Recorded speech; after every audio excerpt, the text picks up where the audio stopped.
मी सुरुवात करणार आहे 15 ऑगस्ट 19 ज्यावेळेस भारत स्वतंत्र झाला त्याविषयी. आज मी माझ्या विचाराला सुरुवात करतो. गोष्ट घेऊन जात आहे मी आपल्या भविष्यकाळामध्ये.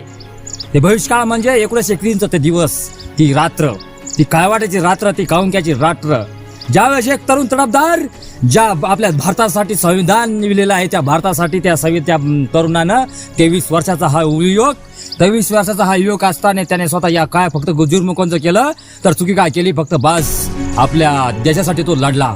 देशाच्या लढण्यासाठी त्याने काय केलं माहिती का? त्याच्यानंतर त्या इंग्रज सरकारने त्याला फक्त कशाची शिक्षा दिली? फक्त फाशीची शिक्षा दिली. फाशी शिक्षा दिल्यानंतर तो अतिशय डमाला नाही करता, ज्या वेळेस फाशी शिक्षा झाली, फाशी झाल्यानंतर सगळ्याला कारण त्याला घेऊन पुढे एका पोलीस स्टेशनमध्ये घेऊन गेले. पोलीस स्टेशनमध्ये गेल्यानंतर फक्त बस एका चेहऱ्यावर फक्त तेज होतं. ज्या माणसाने स्वतःसाठी समजा 23 वर्षाचा युवक, त्याचं हसणारं खेळणारं वय होतं, तो आपल्यासारखे मजा वगैरे करू शकत होता, आपल्यासारखं एन्जॉय करू शकता, फक्त नाही, फक्त त्याचं सगळं जीवन आहे ना, ते जीवन त्याच्या देशासाठी अर्पित केलं. ज्या देशासाठी त्यानं सर्व काही केलं. ज्या वेळेस त्याला कोणून एखाद्या जेलमध्ये घेऊन गेले, जेवण घेऊन गेल्यानंतर फक्त त्याची आई त्याला त्या जेलमध्ये भेटण्यासाठी आल्यानंतर आईला फक्त बघून तो फक्त त्या चेहऱ्यावर फक्त हास्य होतं. थोडं हास्य करून थोडा मोकळ्या मनाने हसला आणि हसल्यानंतर तो आईजवळ येऊन थांबला आणि हातामध्ये हात घेऊन त्याच्या आईच्या जवळ सांगितला, बाळा कसा आहेस तू? तर मी एवढं तुला लहानच्या मोठं केलं, एवढं काही गोष्टी केल्या, एवढ्या गोष्टी तुला लहानच्या मोठ्या केल्या, तू जर माझ्यासमोर तुला फाशीची शिक्षा झाली आहे तर मी तुला कसं बघू शकते? तू माझ्यासमोर, माझ्या लोक तुला फाशी देतील हे कसं मी पाहू शकत आहे? आईच्या डोळ्यात अतिशय अंतस्त्र हसू होतं. त्या आसूला मी म्हणतो काहीच नाही.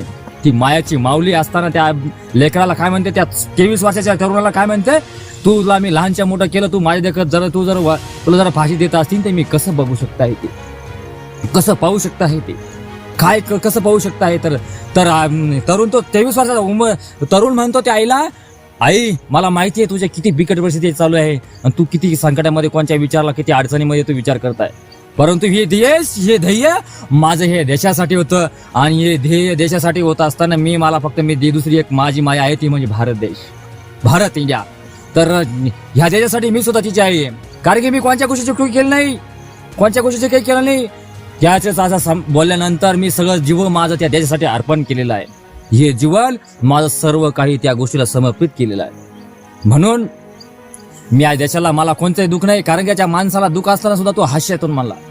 आई थोडंसं ते डोळ्यातलं पाणी आसू पुसत म्हणत होती, दुःख सावरण्याचा प्रयत्न करत होती. आईला सुद्धा माहिती होतं माझ्या बाळाला फाशी होणार आहे आणि मुलाला सुद्धा माहिती होतं मला फाशी होणार आहे. अशी कोणची परिस्थिती असेल? विचार करा, ज्या वेळेस स्वतःचं लेकरू उद्याकडे मरणार आहे, स्वतः उद्याकडे फाशीवर लटकणार आहे, तरी सुद्धा त्या आईच्या दोघांचं काय वेळ असेल? ती काळोख्याची रात्र होती, ती मार्च 1931. ही काळोख्याची रात्र अतिशय. आई तो काय म्हणतो त्या आईला, आई मी जर गेलो तर मी मरणार नाही. तर असेच भगत सिंग 17 नाही 100 लोक तयार होते. कारण की ह्या देशामध्ये माझा बलिदान, माझ्या जर देशाला जर स्वातंत्र्य जर मिळत असेल, माझा देश, माझा राष्ट्र जर त्याला जर आझादी जर भेटत असेल, तर यासाठी मला कोणतंही दुःख नाही, कोणत्याही वेदना नाही, कोणत्या गोष्टीचं काही नाही. जे मी केलेलं आहे ते अतिशय अंतःकरणातून केलेलं आहे. विचार करा, अशा परिस्थितीत सुद्धा तो एक 23 वर्षाचा मुलगा अतिशय आईला सांगू लागला. आई सुद्धा त्या मुलाला सांगते, मला गर्व आहे, तू माझ्या उदरीचे जन्म घेतलास, तू माझा पोटी जन्म घेतलास, मला गर्व आहे, कारण की तू लाखोमध्ये एक काम केलेलं आहे. या भारतासाठी तुझं बलिदान आहे. तुम्हाला सांगतो मी, आईच्या अशा शब्दानंतर मला गर्व आहे, कारण की तू गेला सुद्धा तरी सुद्धा. ज्यावेळेस आईला सुद्धा माहिती होतं, सर्व गोष्टीला माहिती सुद्धा, ती फाशी लटकणार होती, आईचं काहीच कसं म्हणावं त्याला, तरी सुद्धा ह्या भगत सिंगनं कधी मागा पुढचा विचार केला नाही. भगत सिंगनं मोठा मागचा पुढचा विचार केला नाही, फक्त त्याच्या डोक्यामध्ये फक्त भारताला स्वातंत्र्य मिळवून द्यायचं. बरेच असे लोक होऊन गेले, सुभाषचंद्र बोस, रवींद्रनाथ टागोर, महात्मा गांधी म्हणतात, गांधी बाबा कहते थे हिंदू मुस्लिम एक है. कुठे गेला एकला मिटलर? एक समाज कुठे गेला? एक समाज कुठे आज जातीवरून भांडत आहे. कोणी जर एखाद्या खेकडाची प्रवृत्ती झालेली आपल्या लोकांची, समाजाची, जर देशाला जर खरंच जर गरज जर असेल तर त्या विचारामध्ये लोकांचे विचार, साऱ्याचे विचार बदलण्याचे, ते विचार करण्याची गरज आहे. बारीक बारीक गोष्टीवर विचार करत नाही, बारीक बारीक गोष्टी, कारण की आपले जे लोक झालेले आहेत ना, खेकडाप्रती एक खेकडा वरती जातो ना, दुसरा खेकडा त्याला खाली वाढण्याचा प्रयत्न करतो. जाती जातीमध्ये डॉक्टर बाबासाहेब आंबेडकरांनी सांगितलेलं आहे, डॉक्टर बाबासाहेब आंबेडकर सांगितलं आहे की जातीवाद त्याने त्यावेळेस बंद केला होता. पण आता सुद्धा मला जातीवादामध्ये विचार, तू मोठा, तू मराठा समाजाचा, तो भिल्ल समाजाचा, तो आदिवासी समाजाचा, तो वन अधिकारी, हे करता या समाजाला पुढे जाऊ द्यायचं नाही. ह्याच गोष्टी चिकडे प्रत्येक ठिकाणी मी आजही सुद्धा राजकारण असो, कोणत्या गोष्टी असो, याच्यामध्ये प्रत्येक ठिकाणी मला जातीवादही दिसत आहे. जर या तुम्हाला जर जातीवाद जर दिसत नाही तर मला सांगा. तुम्ही जर मी जर चुकीचं बोलत असाल ना, तर तुम्ही मला या विषयावर सांगा. कारण की आजचा हा व्हिडिओ भारताच्या आजचा व्हिडिओ माझा हा कोणला आहे, भारत मात्र समाज. आज म्हणणार नाही मी तुम्हाला लाईक करा, सबस्क्राईब करा, काहीच म्हणणार नाही. कारण की हा व्हिडिओ फक्त महाराष्ट्राच्या खाण्याकोपऱ्यामध्ये पाहू द्या, देशाच्या खाण्याकोपऱ्यामध्ये पाठवा. कारण जोपर्यंत आपली मराठी भाषा आहे ना, तोपर्यंत समाजकारणामध्ये असो, राजकारण असो, कोणत्या गोष्टी फक्त उच्च तिच्छ जातीभेद आता बी मला दिसत आहे. जातीभेद ही विचारसारणी ज्यावेळेस डॉक्टर बाबासाहेब आंबेडकरने बंद केलं तर बहिष्कृत करणे त्यावेळेस बंद झालेली होती. आता सुद्धा तीच गोष्ट, फक्त फरक पडलेला आहे. परंतु मी तर म्हणतो वाटते कारण विचार बदलत नाही. माणसं जोपर्यंत विचार बदलत नाही, असंच तुम्हाला सांगतो, स्वातंत्र्य भेटून सुद्धा काही फायदा नाही आहे. स्वातंत्र्य भेटून सुद्धा काही फायदा नाही. कारण की स्वातंत्र्य भेटल्यानंतर सुद्धा जर अशा जर गोष्टी जर लोक जर मी जातीजातीने आज पालवरकरचे करंजखेडची कोणती गंमत ऐकली मी कालच. एका मुलाने सरपंच बाईच्या मुलाला एका गावातल्या त्या समजा समाजाने, ज्या राजकारणी जी वर्ग सरणी होती, त्यांच्यासोबत राहणारे समजा बॉडीतले गावातल्या लोकांनी त्या एक दिनादास तीक्ष्ण हत्याराने त्याचं मर्डर केलेलं होतं. हे असं काय जर ऐकून असा दुखाला कुठेतरी पाण्याला काळजाला खिंगा पाण्यासारखं वाटलं का, अरे काय ह्या भारताला स्वतंत्र होऊन सुद्धा मला काय म्हणतो, काय नेमकी हे विचारसरणी सगळ्यात महत्वाची आहे. तुम्हाला ही विचारसरणी तुम्हाला बदलायची आहे. ही विचारसरणी जर बदलत नसेल तर मी तरी म्हणतो काहीच गोष्टी नाही. आज मला वेळ भेटत नाही तरी सुद्धा मी चांगल्यापणे व्हिडिओ तयार करण्याचा म्हणतो. ही विचारसरणी महत्वाची आहे. ही विचार सगळ्याला बंद करायची आहे. कारण की महात्मा गांधी, लोकमान्य टिळक असे जर नाव जर घ्यायला गेले ना, तर दिवस पुरणार नाही, जीव लोक समजणार नाही, असे थोर समाजदार होऊन गेले. लोकमान्य टिळक म्हणता होते, सुभाषचंद्र मोदी, जर देशासाठी जर तुम्हाला बलिदान द्यायचंय, बलिदान, जोपर्यंत तुम्ही देशासाठी बलिदान देत नाही तोपर्यंत आपला स्वातंत्र्य मिळणार नाही, आपला देश, आपला भारत देश आजाद होणार नाही. सुभाषचंद्र म्हणत होते, तुम मुझे खून दो, मैं तुम्हें आजादी दूंगा. ज्या वेळेस तुम्ही खून देताल त्यावेळेस तुम्हाला आजादी भेटेल, असं त्यांच्या व्याख्यानातीचे प्रयोग झालेलं आहे. महात्मा गांधी हिंसक, महात्मा गांधी संयमान सुद्धा सगळं होते.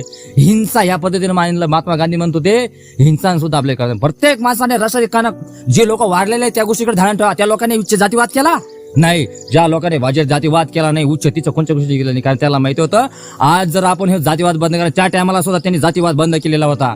आणि आज सुद्धा जातीवाद बंद करण्यासाठी ते जर त्या त्याच वेळी त्यांना माहिती होतं की जर आज जर जातीवाद जर बंद केला तर हा मोठा राष्ट्र आहे. कारण आज तीच गंमत पुन्हा ह्या कलिगावामध्ये पुन्हा या गोष्टीमध्ये चालू झालेली आहे. तर असं जर असं चालू असलं ना, एक दिवस मोठं भयंकर असंच काहीतरी आपल्यामध्ये झगडे होतील. असे जर मोठं जाती होऊन या गोष्टीहून जर असे जात सध्याला जाती देऊन भावाला बांधऱ्या होऊन कोणत्या बारीक बारीक गोष्टी होऊन जर एकूण लोक जर मर्डर जर करत असतील तर असेच मर्डर होतील. आणि आता भयंकर असं रूप घेईन आणि रूप घेऊन अतिशय आपल्यामध्ये भांडणं चालू होतील. आणि मी म्हणतो मग भारताला स्वातंत्र्य मिळून त्या लोकांनी त्यांच्या विचार, त्यांचे आचार, या लोकांचे विचार जे थोर महान असे नेते होऊन गेले, महात्मा गांधी, सुभाषचंद्र बोस, बिरसा मुंडा, एकलव्य, जे लोक असे होऊन गेले थोर इतिहासामध्ये, शिवाजी महाराज, त्यांचे विचार असे होते का? पण आज या भारत 15 ऑगस्टच्या या दिनानिमित्त या गोष्टीला मी हा व्हिडिओ शेअर करत आहे. तर हा व्हिडिओ जास्त शेअर करा. हे विचार त्यांचे होते का? त्यांनी कधी कोणी जातीभेद केला नाही, कोणाचा गुच्छ निश्चय केला नाही. कारण की जर माणूस जर मोठा जर असेल ना, त्याच्या कला गुणामुळे, त्याच्यामध्ये खरंच बुद्धी आहे, त्याच्या बुद्धी आहे ना, ही जात पात कोण पाडलेली? ही जात फक्त माणसाने तयार केलेली ही जात आहे. माणसाने माणसासाठी लावलेली ही कलंक आहे. मी तरी म्हणतो कलंक आहे, कलंक आहे. ही जात कोण तयार केली? महात्मा गांधी झाले, शिवाजी महाराजांनी 18 पगड जाती या शिवाजी महाराजांनी सोबत घेऊन त्याने जे स्वराज्याची स्थापना केली, स्वराज्यासाठी हे केले. याच्यामध्ये सगळे होते, शीख होते, शिखाई होते, मुसलमान होते, नाईक होते, बौद्ध होते, सर्व प्रकारच्या समाजात सर्वच सोबत घेऊन सुद्धा त्यांनी सुद्धा काम केलेलं होतं. परंतु आज या भारताच्या शासनासाठी मला तर म्हणतो भरपूर असं बोलावं असं वाटतं. परंतु बस हे आपला व्हिडिओ भरपूर असा मोठा होईल. तुम्हाला सांगतो मी या व्हिडिओमध्ये तुम्हाला एवढं सांगणार आहे, जातपात बंद करा, विचारसरणीला दूर करा. आणि हे ज्या गोष्टी चालू आहेत ना, विचार करा. कारण कुठं तुच्छ नाही मुच्छ नाही, सर्वांना मिळून राहा. कारण या मिळूनसाठी सर्वांना एकठी राहण्यासाठी आपल्या एका ठिकाणी ज्या लोकांनी त्याला आठवा तुम्ही, ज्यांनी आपल्या स्वातंत्र्य दिल्यासाठी बलिदान दिलेले, एखाद्याने गाडीखाली जीव दिलेला आहे, त्यांच्या बलिदानाला आठवण करा. आठवणसाठी हा दिवस आपण मानत असतो 15 ऑगस्ट. म्हणून तुम्हाला या निमित्तानं आपण जसं जमलेलो आहोत तसेच जमण्यासाठी जमून आपण अशाच्या एका चांगल्या विचाराने राहावं आणि असंच मर्डर वगैरे ह्या ज्या गोष्टी आहेत या सुधारण्याचा प्रयत्न करावा. कारण की ह्या विचारसरणी बदला, उच्च